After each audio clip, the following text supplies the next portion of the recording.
All right, welcome to our interview preparation presentation. My name is Liliana Ortiz. I'm part of Student Support Services. Before we get started, I would like to introduce our Director of Adult Education, Dr. Wayne Dulio, who would like to say a few words. Well, good afternoon, everyone, and thank you, Liliana, as well as the entire SSS team that helped put this together. But I really want to take a moment to thank the students for taking the opportunity to participate in this interview workshop.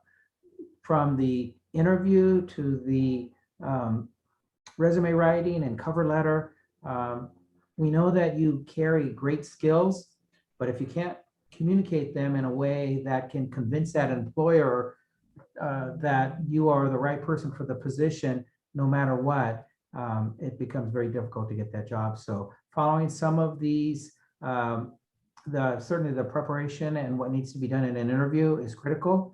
And so thank you to the team. Thank you to our students. Please let us know if there's anything else we can do to help you in the future, and enjoy today's presentation. Thank you, Dr. D. So today we're going to be talking about interviews. Interviews can be challenging for some of us because we get very nervous, and that's perfectly fine. Remember, a lot of people get nervous when they go into an interview, but that's why we're here to help you prepare so that you can do well. So today we're going to be talking about how you can prepare for the interview, the different types of interviews, the questions that you may encounter, how to close the interview, how to follow up, and then at the end, if we have time, we're going to practice a few interview questions. So in terms of the preparation, the first thing that we should talk about is dressing for success. So when you do go into an interview, it's always good to look professional. If you're going to be working or applying to a job that's an office job, maybe accounting, maybe reception, maybe you are working at a doctor's office, right? You want to dress up a little bit more professional. We recommend wearing a suit that is a solid color, preferably darker colors like black, dark gray, dark blue. If you do blue, make sure it's not bright. Underneath, we do recommend that you wear a solid colors as well. You can wear light colors like light white, a light blue, a light gray.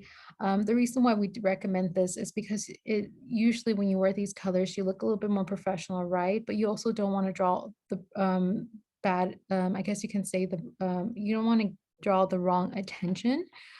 So we highly encourage you to stick to this color palette and a suit if you are going into a more professional setting. For shoes, please wear closed-toed shoes. If you are wearing heels, make sure the heels are comfortable and they're not too high. You don't want to go into the interview stumbling around. You definitely want to show that you are confident. So make sure you are comfortable. If you are going into an interview, maybe for a restaurant or retail or kind of a place that isn't as formal, we encourage you to maybe wear something that's a little bit more casual, but still professional, right? So that can be business casual. So what I mean by business casual, that means like nice pants or slacks and a shirt, a dress shirt. So if you have like, I know not all of us have access to maybe a clothes that's a little bit more professional, but if you have khakis and a nice button down shirt, that may do for a retail or like a restaurant job or a job that doesn't require you to be dressing up in suits or a little bit more professionally. For women, you could wear a skirt, but just make sure that when you do wear a skirt, that it is knee length and appropriate. You definitely don't want to go into an interview, having to pull down your skirt or feeling uncomfortable. In terms of shoes for business casual, just make sure that they are closed shoes, no sneakers, no sandals, no slippers, nothing like that. Make sure you wear closed toe shoes, preferably black, or like, yeah, preferably black or a really dark color, because again, you don't want to draw the wrong attention. Now, just some general recommendations. When you do dress up for an interview, make sure your clothes is tailored. It is in good condition, wrinkle and lime free. You want to look neat. When it comes to your hair, make sure it's well groomed. For ladies, if you have long hair, I highly recommend you to wear your hair back because you don't want your hair in your face or you don't want to be playing around with your hair during the interview. When it comes to nails and makeup, make sure it's natural. Um, that way, sometimes when you wear natural makeup, it's a little bit, it looks a little bit more professional.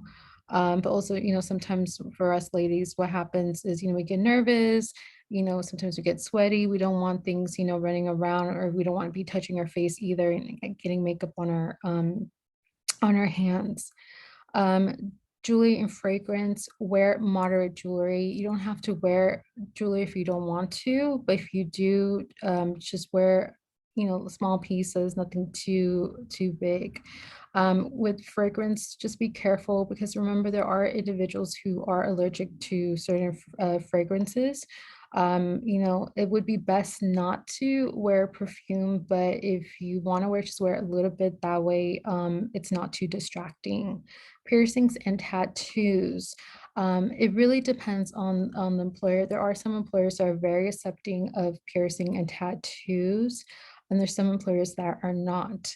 Really evaluate the company culture and see if that's appropriate for the work setting. If you notice that a lot of employers don't, a lot of the employees don't have tattoos or they have their tattoos covered up, then that's kind of a sign that maybe for the interview, you should, try to cover up. Um, for belts, we recommend that you do match it with the color of your shoes and attire just so it can look neat. So that's how some recommendations for how to dress for the interview. In terms of personal items, we recommend that you bring a folder. It can be a Padfolio, which is a little bit more fancy, to the interview. You could bring a briefcase, but honestly, sometimes a briefcase is a little too heavy to bring. So sometimes just bringing in a folder will do. We'll talk about what to include in that folder and what to bring in for the interview in a bit. When it comes to a phone, please, please, please, please, if you're going in an in-person interview, uh, do not bring your phone. Keep it in the car if possible. If for any reason you do need to take your phone with you, maybe for security reasons, turn off your phone before you even walk into the building. You don't want your phone going off during the interview. For ladies, if you have a handbag, make sure your handbag is not too big. Remember you're going to be carrying it. You want to look confident walking into the interview.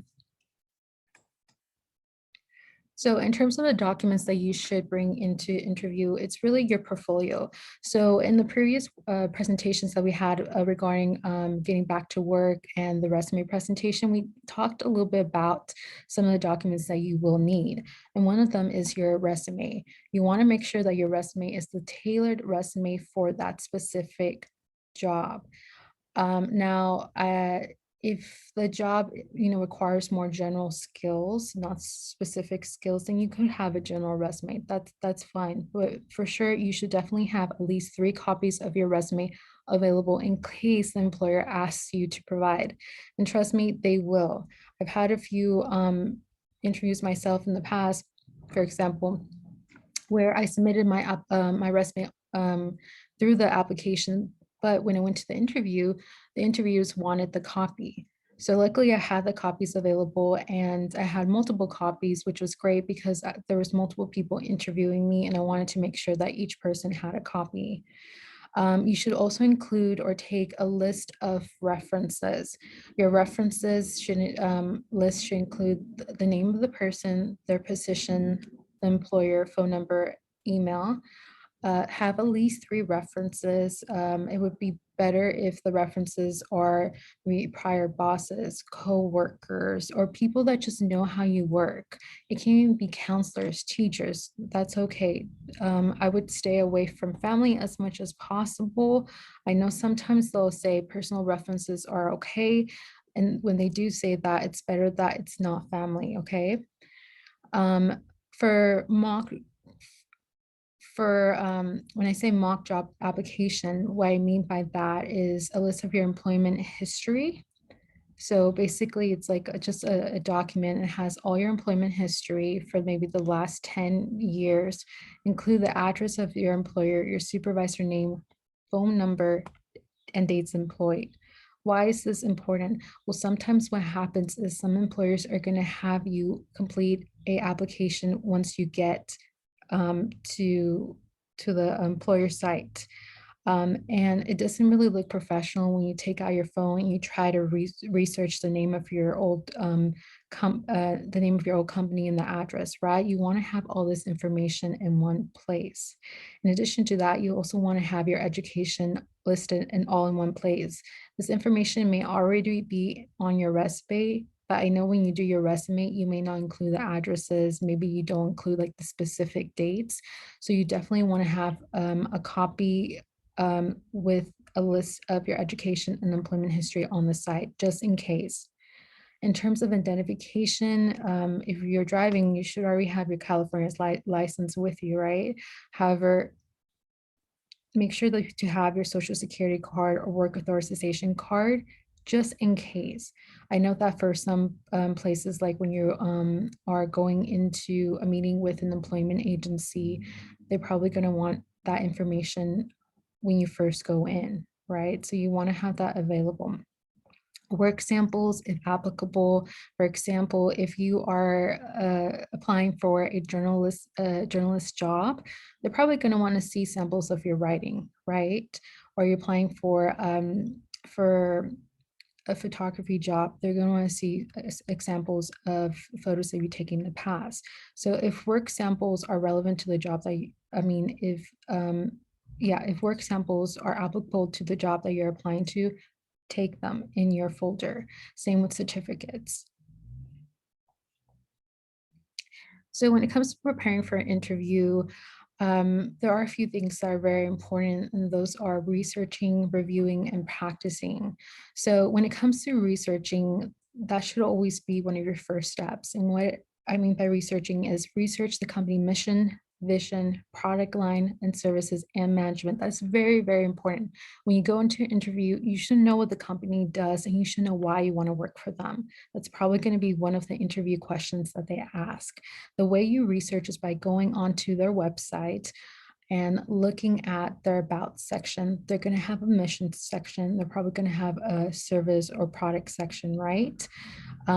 Look through that, read, get to know the company very well. The second step would be reviewing the job description and the requirements. This is so, so important. The employer is literally telling you on their job description what they're looking for, right? Get the job description. If you do get the interview for the job, get the job description, highlight, circle, underline all the keywords. And as you're doing that, write notes on the side and write specifically how you have demonstrated that specific skill, or maybe have done a similar task at a prior job, right? That will help you start forming examples for the questions that they may ask you for your interview. Trust me, I know it's a little difficult to do, but this is going to help you a lot in your interview. So remember, review the job description and the requirements and highlight, underline, circle, and write your notes. Review your resume and experience. You should know what you've done in the past. You should know what you've done in the past. I have to repeat that so many times because what happens is sometimes we don't interview for a really, really long time and we completely forget, things that we've done in our prior jobs. So in that case, what better way than to review your resume to help you refresh your memory? And then practice. Practicing answering general questions and explaining your experience is very, very important. I know we always, sometimes because we get nervous, we say, oh, it's okay, I'm just going to show up to the interview and whatever happens, happens. Okay, well, yes, that's true. Whatever happens, happens, but it would be best that you go in prepared. That way you have a higher chance of getting the job, right? So practicing is very important. Hopefully we do have a bit of time to practice a few interview questions with you. So when you go into the interview, expressing confidence is very important. Normally you would give a firm handshake because we are in COVID, please refrain from offering any handshakes. You definitely want the interviewer to feel comfortable. You don't want to be, forcing the interview to give you a handshake. So please, no handshakes at this time. But once we get over COVID, if the interviewer extends their hand for a handshake, then yes, make sure that it's firm. Maintain eye contact.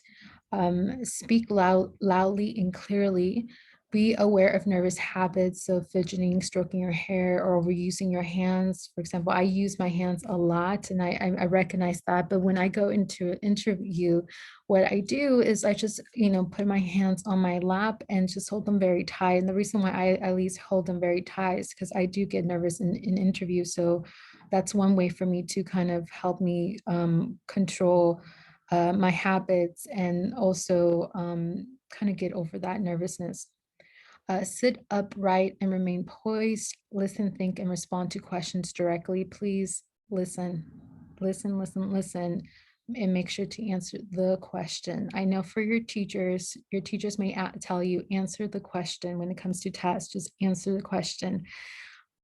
Same with the interview. You have to answer the question. If you don't, it kind of seems like you're just like, not, you either don't have the experience, or maybe you just don't want to for some reason, and it doesn't show that you're confident in your ability to answer the question, right?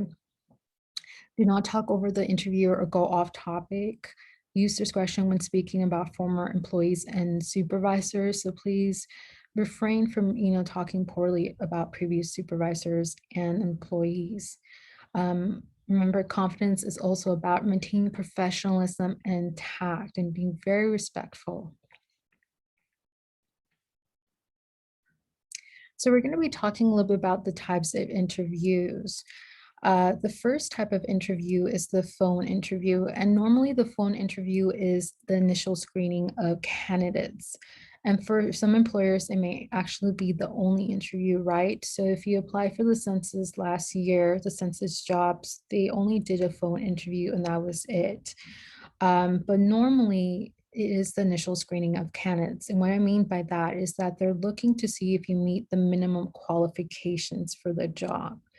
The phone interview is challenging for some because it involves, involves listening. I mean, I guess you can say a little bit more. You have to focus a little bit more because you are, it's just through the phone. You have to listen a little bit more carefully, but also involves communication, right? Clear communication, which may be difficult over the phone for some of us. But when you do go through a phone interview, you want to make sure that you create a professional setting. So ensure there are no distractions at all. For example, if there's a lot of noise outside, make sure to go to another room that's a little bit more quieter. Close the door, close the window, so that there won't be too much noise. Ensure your phone works and that you have good reception. Inform your family that you will be in an interview, and it's important that they are quiet during this time. That's very, very important. Please let your family know that you are in an interview. Sometimes they'll accidentally walk in and say something to you, or maybe sometimes people will call you and you'll get distracted. So make sure everyone knows that you are going into an interview. An in-person interview is what a lot of us are very familiar with. When you go in an in-person interview, you want to dress professionally. You definitely want to look your best and give that best impression. When you go into an interview, you would normally introduce yourself to everyone, and give a firm handshake. But like I said, please refrain from giving a handshake at this time until, we get through COVID and people start feeling more comfortable. Bring your portfolio with your documents. So we talked a little bit about what's included in that portfolio, and have a copy of your resume and or job description in front of you to reference. It is okay to have a copy. My preference, at least for me, is not to have a copy because I know I'm not going to look at it, and I know I'm going to be kind of fidgeting with it. So for me, I prefer not to have a copy. But if you have a copy in front of you to reference, and just in case you want to reference something the employer wrote in the job description, or you want to point out something in your resume, that's okay. But just make sure that you're not like playing around with the paper, or you don't have like a bunch of documents just laid out, right? Sometimes you won't have a table and you'll just be sitting on a chair. So that might not be, you might not be able to do that. But if you can, and it helps you feel a little bit more comfortable, it should be fine. But please review your resume before the interview so you're ready to discuss. You don't want to be reading off your resume or anything, okay? Um, Now, a virtual interview, which is very, very popular these days, is is very important for you guys to prepare for, just in case, for the next 6 months or the next year, they continue to do virtual interviews. I mean, they will continue to do for some employers, but who knows, maybe the employers that were traditionally always doing in-person interviews, maybe they would want to continue to do a virtual interview just because it's a little bit easier for them to do it this way. Virtual interviews can be a little bit nerve-wracking for some students, right? Why? Because we're not used to talking to the computer. And sometimes we'll be able to see, yes, we're able to see the interviewers on the screen, but it's not the same, right? Um, but when you do an virtual interview, you kind of want to treat it like if you're in an in-person interview. First, you want to dress professionally, just like if you're going in, right? Make sure that you wear your full attire, including the pants. Please, please wear pants. Remember, we've seen like, those videos online where the newscaster wasn't wearing pants and they got up. Yeah, don't do that, especially during an interview. You want to dress fully, including your shoes, everything, right? Just in case for any reason something happens and you have to get up, the interviewer will be able to see what you're wearing, right? And plus, what happens is when you do dress up, it changes your mood, it changes your attitude. You may feel a little bit more confident. So when you go to an virtual interview, make sure you're dressed up. Create a professional setting, ensure there are no distractions, ensure you have good lighting and there is no glare. If your window is open or you have blinds, sometimes that creates some glare. I recommend that you just close your blinds and turn on the light. You can let a little bit light in so it can be a little bit more natural, but it's just a recommendation in case you don't have good lighting. Ensure there's nothing appropriate in the background. So if you do have pictures in the background, I know some of us have our phone office, or maybe we have like a small, we don't have an office, but we live in a smaller house. Just go against I guess you can say like a blank wall or something that doesn't have anything in the back, because you don't want your pictures, you don't want anything in the background that may be distracting. Obviously, if it's something related to the job, that might be nice, but it's better that they focus on you and not so much on your background, right? Test your video camera and computer microphone before the interview. Please, please do this. Please, please. I have to emphasize that this is so important. What happens sometimes when we go on Zoom or we go on Google Meet or any other application is they'll ask you to allow the application to use your camera and your microphone, right? You want to make sure that you click on allow, because if you don't click on allow, then it's going to be a little bit more difficult for you to turn on your microphone or camera at a later time. And that's going to prevent you from being able to interview. So be very careful when it comes to your camera and computer. Make sure that it does work. Inform your family that you will be in an interview, and that's important for them to stay quiet during this time. Follow the employer's directions to join the virtual interview. Please follow it. And the reason why I bolded this was because the employer is going to most likely give you specific directions on what time to join, how to join. In some ways, for me, from how I see it, this is showing me your ability to follow directions, right? Now, if you can't follow those directions, it kind of looks a little bit bad, right? From at least from an employer's perspective. However, there are going to be instances where maybe the employer wasn't clear, right? Or maybe something's not working. make sure to communicate with them as soon as possible. That's fine. Those things do happen. But clear communication is very important when you are preparing for an interview and when you are communicating with the employer. If your audio or camera stops working, this is where the communication also plays a huge role. Apologize and quickly contact an employer to aware them. If someone does interrupt you at home, just apologize, resolve the issue, and continue. Remember, problems always come up. Technology sometimes fails us, and that's okay. It's really how do you move forward from that situation? How do you resolve and fix it, right? And you're going to see that that's actually one of the questions that employers love to ask. In time of conflict, how do you handle conflict? What do you do? So if something like this were to happen, I mean, you're showing the employer your ability to, handle conflict and move forward, right? So just, be, don't freak out, stay calm, and just remain as professional as possible. All right, so just some general tips. Bring a briefcase or folder with your documents. You can bring a notepad and pen to take notes. Carefully listen to the questions. It is okay to ask the employer to repeat the questions, okay? Stay calm and professional. For in-person and virtual interviews, turn off your phone. Arrive at least 15 minutes before the interview. Do not be late. So if you're an in-person interview, you definitely want to try to GPS the location before, or you want to drive by the location so you're not late. If you are in virtual interview, you want to come into the room or at least click on the link to the virtual interview. I'm not sure if they'll be there 10 minutes before, but you want to be ready just in case. Same with a phone interview. Sometimes the employer may call you a couple minutes earlier. Be ready for that call. And then come to the interview by yourself. Don't bring anyone, please. So types of interview questions. So there's 3 different types of interview questions that we'll be talking about. And the first one is the situational questions. So what do I mean by situational questions? Basically, these questions ask you how you handle a specific situation that may be encountered at work. So how will you handle a specific situation, right? So it's kind of like future tense. How will you handle a situation that may come up?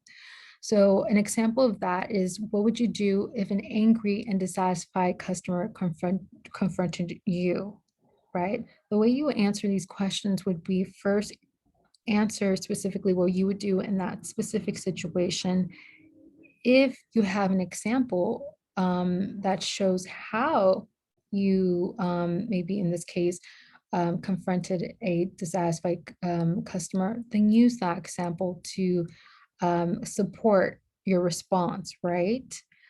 So remember, situational questions are about how you would handle a specific situation. And if there's an opportunity to provide an example of how you handled that in the past, do so. Behavior questions involve a little bit more your past experience. This is where the employer wants to know, how have you handled specific situations in the past, right? An example will be, describe a time when you had to interact with a difficult client.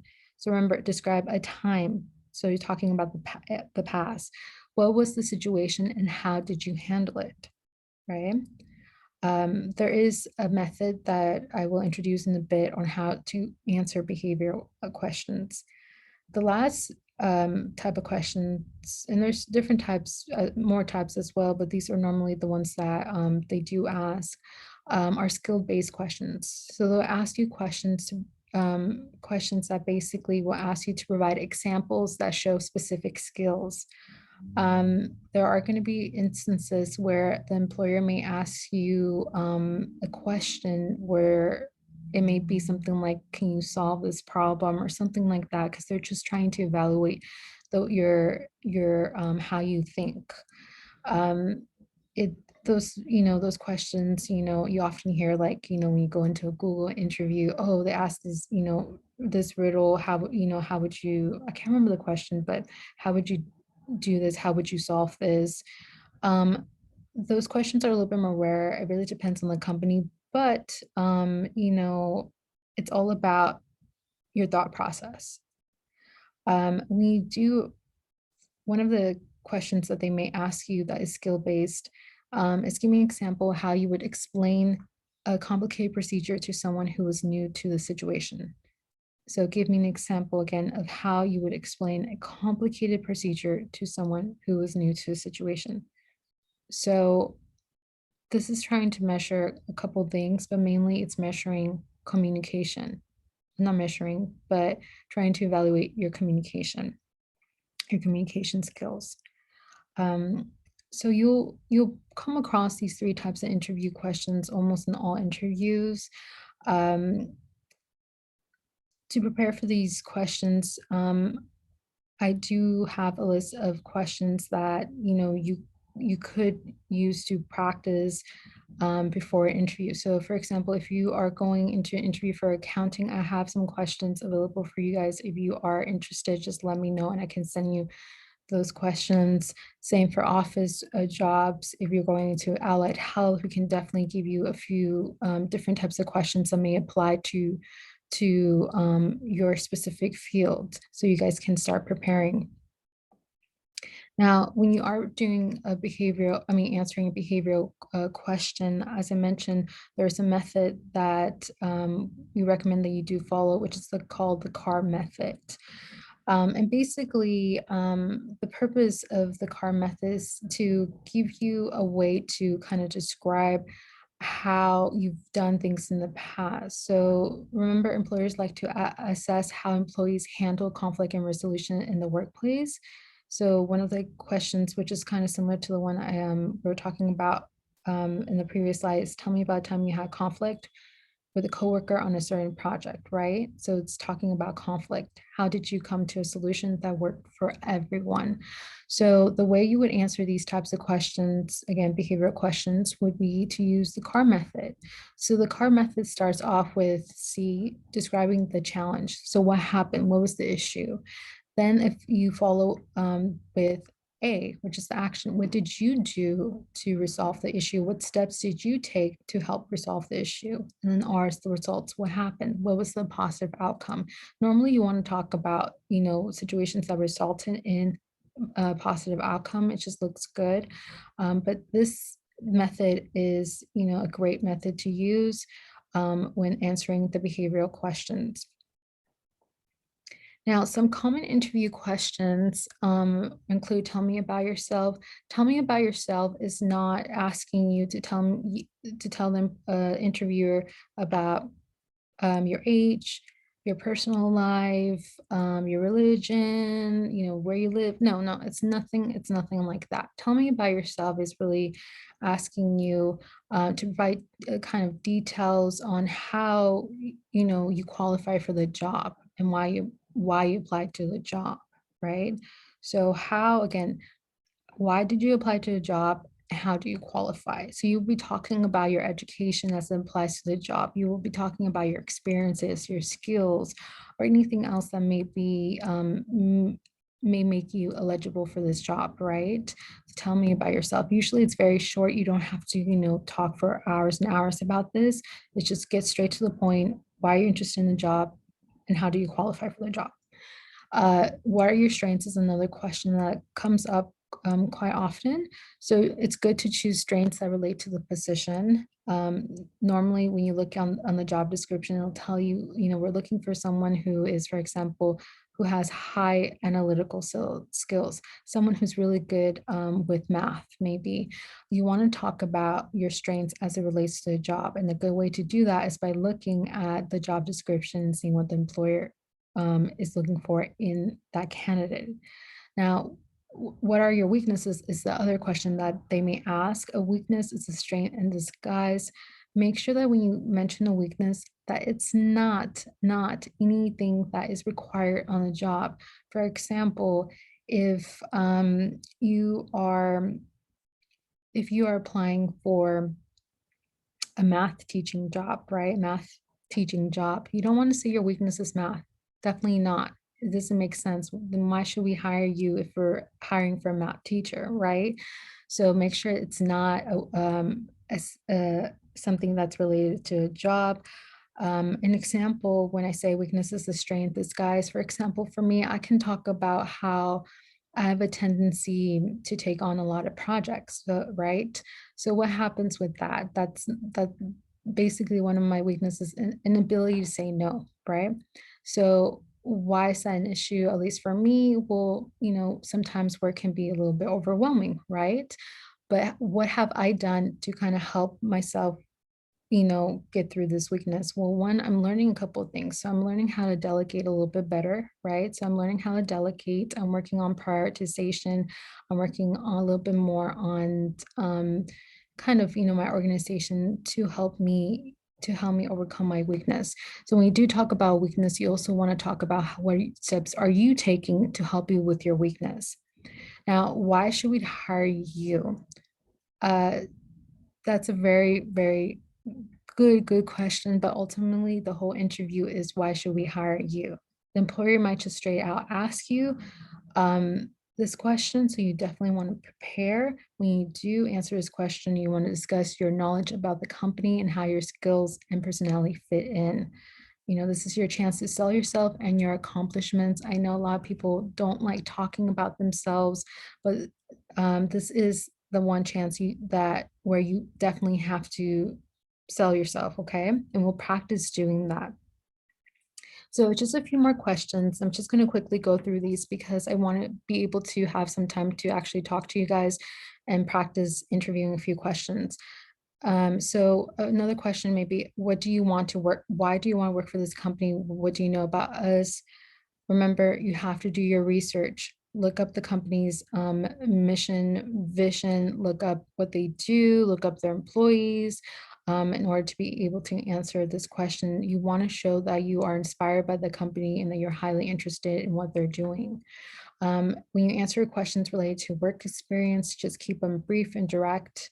And how, make sure that your answers, show how your skills match or transfer to the job. Uh, Whenever possible, discuss accomplishments and proven results. We are answering questions related to ultimate goals. For example, where do you see yourself in 5 years?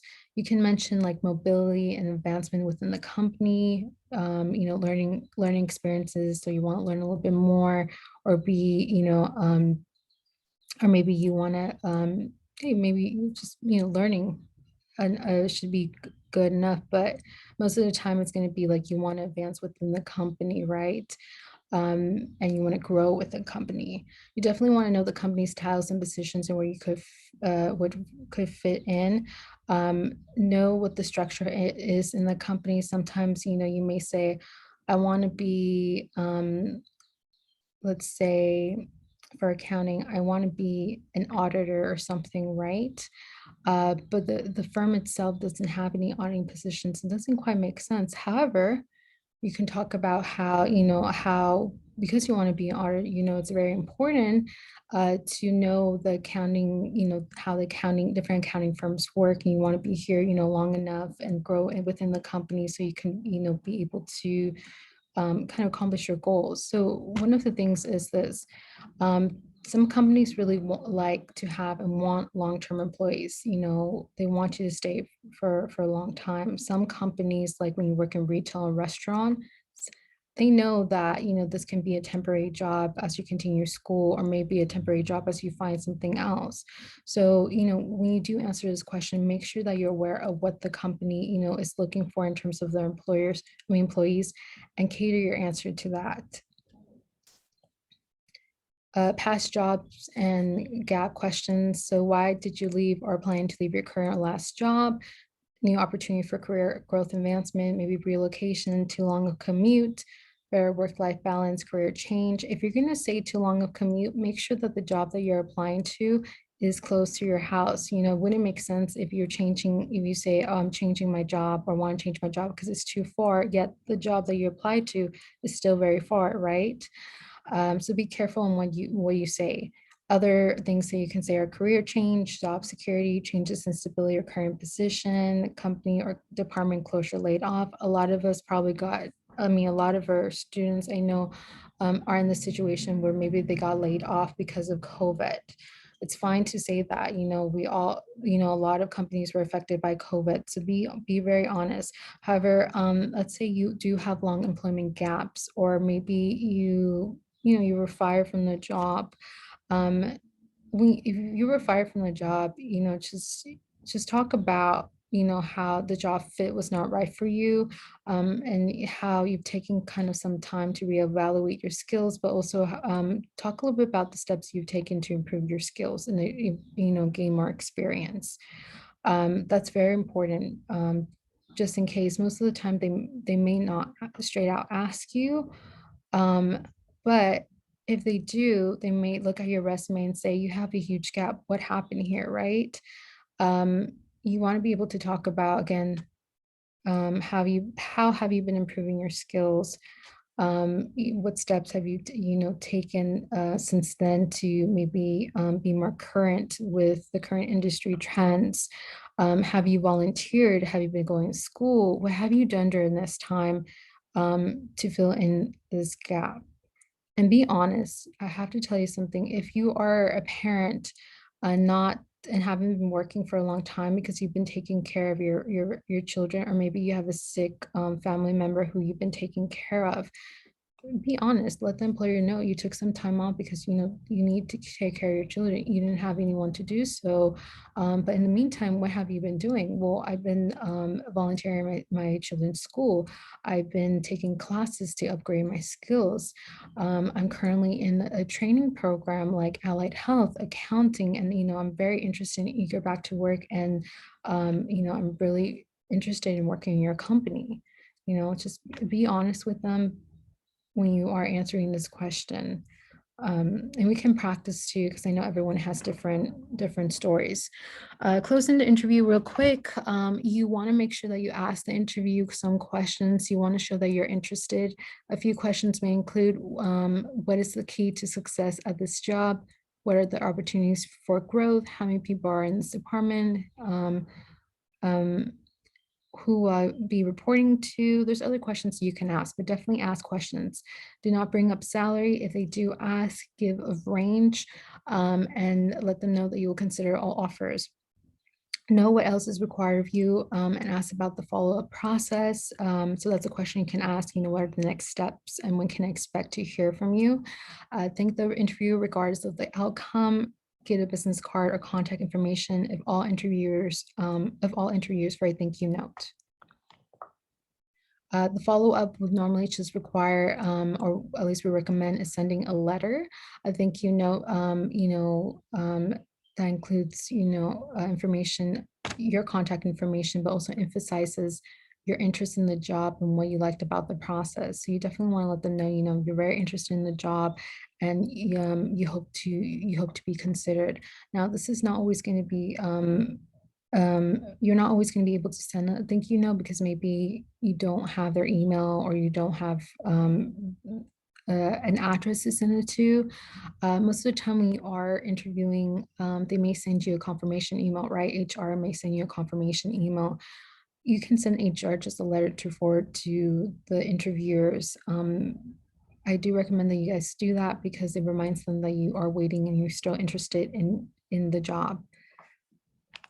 All right, so we have a job fair preparation workshop happening next Thursday, May 13. If you haven't signed up, I highly encourage you to sign up. We'll talk about the basics of job fair and what you should be bringing, how to prepare. Because we're going to have a virtual job fair on May 20th. And the virtual job fair is going to be from 1 to 3 p.m. It's going to be online through Zoom.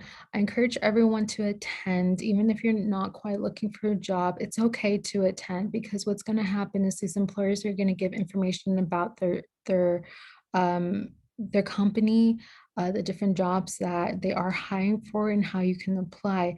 And if you want, you can introduce yourself. But if you just want to, kind of just listen in and learn about the opportunities, you can still do so. So please, please, please attend. And, the event, you can invite your friends, your families, or anyone who is interested in a job. All right, so before we do the breakout sessions, let me just check the time real quick. So we don't have that much time, but we have about 28 participants. So Before we do these breakout sessions, I just want to show you guys our website. So we have two websites that you can go to for more information, and that is the Torrance Adult School website, which is www.tusd.org/TAS, or the Student Support Services website, which is the bit.ly/TAS support. Right here, you'll find the information for Student Support Services. So we have Veronica, Tiano, and myself. Please feel free to contact us if you do have any questions regarding interviews or regarding anything in the job process. Also follow us on social media for future events. But before we end this presentation, we will be practicing answering at least 2 questions if we have time. So what's going to happen is I'm going to split you guys into 3 different groups. Some of you will be going with Veronica, some of you will be going with Tianu, and some of them will be staying with me. And basically what I just wanted you to answer real quickly is tell me about yourself, include why we should hire you. Don't think about it too much. Just let me know, just answer the question, because remember, when you go into an interview, what happens? You're not going to be ready for all questions, right? Some questions are just going to come out of the blue and you're going to have to answer. So learning how to, handle these situations and how to kind of think on the spot is very important. So just answer the question, tell me about yourself, include why we should hire you. And the second question, if there's time, give me an example of a time you face a conflict while working on a team. How did you handle that, and use the CAR method? So remember, challenge, action, and results. So thank you guys, and give me 1 second. I'm just gonna go ahead and stop the recording.